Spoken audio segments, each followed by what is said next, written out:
All right, so today we're going to do a deep dive into Andersen Coach and Travel. Okay. And this is a company that's been around since 1937. Yeah, long time. And, you probably see their buses on the road. But I bet you don't know that they started with just a regular panel pickup truck. I did not know that. Yeah, it was converted into a school bus in 1937 Interesting. by O.D. Andersen. Okay. And the reason he did that was because his brother had a disability and needed a way to get to school. Oh, wow, that's really cool. So it was out of, really looking out for family that this whole company got started. Right. And, it's funny because on the very first day that he was transporting these students, he meets his future wife, Oh, wow. Dot Elder. Okay. And the story goes that he sees her ankle as she's helping a student, and he thinks to himself, that's the prettiest ankle I've ever seen. Really? And that's how they met. Wow. And then they become business partners. So Dot took care of the office and the finances, and O.D. was, driving and managing the operations. Yeah. It's a good partnership there. Yeah, very complementary skills. So they actually started out focusing on school transport. Yeah, makes sense. But they quickly expand. Okay. So in 1939, they organized their first charter trip. Okay. And where do you think it was to? I don't know. Where would it be? Pittsburgh. Oh, okay, local. Yeah, they took people to the Carnegie Museum, the Heinz factory, Interesting. the planetarium. That's a good trip. Yeah, so even back then, you can see they're thinking beyond just like taking kids to school. Right. It's like, okay, let's see if we can, use these buses to, provide other sorts of services. And they liked Pittsburgh enough to keep going back. Yeah, and then by 1941, they were organizing trips to Washington, D.C. Oh, wow. So quickly expanding beyond their little region. Exactly. That's cool. And then, of course, World War II happens. But then after the war, things really start to pick up for them. Okay. And in 1948, she secures 7 out of 20 school bus routes. Wow. That's a big contract. Yeah, for the Reynolds School District. Okay. And that same year, they purchased their first real GMC motor coach. Okay. Not a converted panel truck. Gotcha. This cost $13,000. Quite an investment. Yeah. And this coincides with them moving to Greenville, Pennsylvania. Okay. Which is still where they are today. Makes sense. And they actually, at this time, they start a relationship with First National Bank. So that's like one of their first big commercial customers. Okay. They saw the potential and, were giving them loans and stuff. Right. Yeah.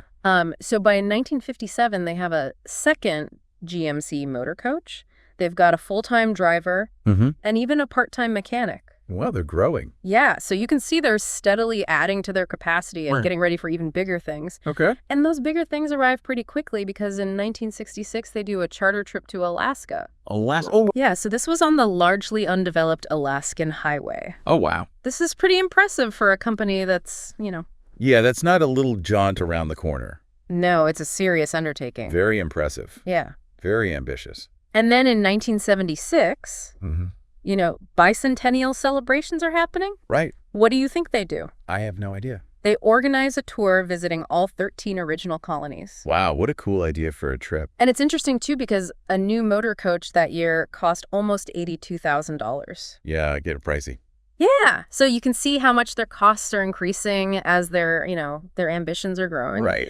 And then in 1980, GMC stops producing motor coaches. Okay. You know what Andersen does? I don't want. They buy 3 of the very last GMC motor coaches produced. Wow. For almost $100,000 each. Those must be some really nice motor coaches. Yeah, and I think it shows, some loyalty to the brand that got them started. Right. Yeah. But also, maybe a recognition that these were really high-quality vehicles. And they wanted to have, some of the last ones ever made. Yeah. So the 1980s were really big for them in terms of growth. Okay. So in 1981, they start adding MCI motor coaches to their fleet. Okay. And those were over $100,000 each. Oh, okay. And then in 1987, they celebrate their 50th anniversary. Day anniversary. Yeah. And how do you think they celebrate? I don't know how. They add 4 new motor coaches to their fleet Of course they do. at a cost of $185,000 each. Wow. Okay. They're really ramping up. Yeah. At this point, they have 32 vehicles and 75 employees. Big operation now. Yeah. It's not that little mom and pop shop anymore. No. And in that same year, they also computerized their tour department. Oh, wow. So they're early adopters of technology. Yeah, so even back then, you can see they're thinking about how do we streamline things? Right. How do we improve customer service? Yeah. And they're really forward thinking in that regard. Yeah, that's cool.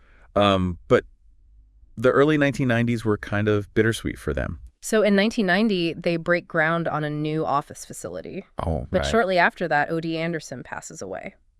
Oh, no. Yeah, very suddenly from a heart attack. Oh, that's sad. Yeah, so that must have been really tough for the family and for the business. Yeah, to lose their leader like that. But the family really pulled together. Okay, good. So in 1991, Doug Anderson, Uh-huh. he becomes the president, Okay. and his sister, Sue Anderson, Nicklin, Okay. she takes on management of the tour and office operations. Okay. And then Lyle Anderson, he continues to be involved in the company. Okay. So you can see it's still very much a family affair.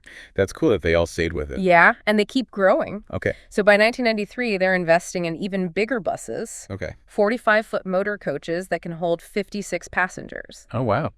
And in 1994, the I-79 and I-80 interchange in Pennsylvania is named after O.D. Anderson. Really? Wow. Yeah, so that's quite an honor. That's cool. And it shows, how much he meant to the Yeah. region and how much his company had contributed to the area. Yeah. The mid-1990s, they also strengthened their school bus division. Okay. So in 1995, they secure the rest of the Reynolds School District contract. Wow. So they go from having 7 buses to 20 buses. Oh, wow. And then 1997, they get their first website. Okay. They're on the internet now. Yeah, so, they're really embracing the internet. Right. And that same year, they also established the Dorotha Elder Charitable Foundation. Okay. So they're really giving back to the community as well. Yeah, that's great. And then in 1998, they add pre-versed vehicles to their fleet. Oh, wow. Okay. Yeah, so 10 H345 motor coaches. So these are like the top of the line luxury motor coaches. Yeah, so now they're really getting into the luxury travel market. That's cool. And to support all this, they build a new maintenance facility, Oh. which opens in 2000. Makes sense. So they've got the infrastructure to keep all these fancy buses in tip-top shape. Yeah, you gotta have that. And then in the 2000s, their school bus division really starts to grow. Okay. So in 2008, they acquire Wilson Bus Lines, Uh-huh. which expands their school bus operations by 175%. Wow, that's a huge jump. Yeah. That's a big acquisition. Yeah, and then in 2017, they acquire Fire School Bus Company, Okay. which adds another 20% to their operations. So they're really becoming a major player in the school bus market. Exactly. That's cool. And at this time, the third generation of the family starts to get involved in the business. So in 2014, Ryan Nicklin, he's Sue Anderson Nicklin's son, Okay. and he's a U.S. Air Force veteran. Okay. He comes in and he really focuses on safety and compliance. Good, yeah. And he's described as bringing like a military-grade approach to these things. So everything is running really tight. Yeah. That's cool. And that same year, they actually win the entire Canoe school busing contract. Okay. And they do this not by being the lowest bidder, Oh, interesting. but by having superior service. That's a good sign. Yeah. They must have a good reputation. Yeah, so it shows, that their commitment to quality is really paying off. Uh-huh. And then in 2017, Doug Anderson's son, Evan Anderson, Okay. joins the company. Yeah. And he brings his engineering background Wow. to focus on data-driven innovation. Interesting. Yeah, so he's all about using data to improve things. Oh, cool. So you can see how they're constantly evolving Right. and bringing in new ideas. Yeah, they're not just resting on their laurels. No. They're always looking for ways to get better. Yeah, and then, of course, 2020 comes along. Right. The COVID-19 pandemic. Huge impact. Yeah, they were actually on track to have a record-breaking year. Oh, wow. And then everything just shuts down. Yeah. I mean, it must have been really tough. I can imagine for the whole industry. Yeah. Yeah. But what did they do? I don't know. What did they do? Well, they adapted. Okay. So they started transporting meals and educational materials. Oh, wow. That's good. They operated mobile vaccination stations. That's good. Yeah, so they really stepped up to serve the community. That's very cool. Yeah, and, the economic impact of the pandemic on the industry was actually worse than 9/11 and the 2008 financial crisis combined. Really? Yeah, so they were really hit hard, Wow. but they recovered. Good for them. Yeah, by 2023, their business was actually doing better than it was before the pandemic. Wow. That's incredible. Yeah, and they keep innovating. Okay. So in 2024, they introduce Napaway sleeper buses, Oh, wow. which have convertible seating. That's cool. Yeah, so you can lie down and sleep on these buses. That's awesome. Yeah. Like those pods you see in airports almost. Oh, yeah, exactly. That's a great idea. That's a great idea. And the Dot Charitable Foundation surpasses $1 million in donations. Oh, wow. That's fantastic. Yeah, so they're still very much committed to giving back. Yeah, that's great. So today, Anderson Coach and Travel They have 45 luxury motor coaches, Okay. 150 school buses, Wow. 30 other vehicles like vans and stuff. Okay. And they employ just under 250 people. Wow, that's a big company now. It's pretty amazing when you think about how it started. It is from a single pickup truck. Yeah, and I think it really speaks to, the power of family Right. and a commitment to innovation Mhm. and also safety. Yeah. Like, those are the values that have really driven their success. I think so too, and they seem to be sticking with it.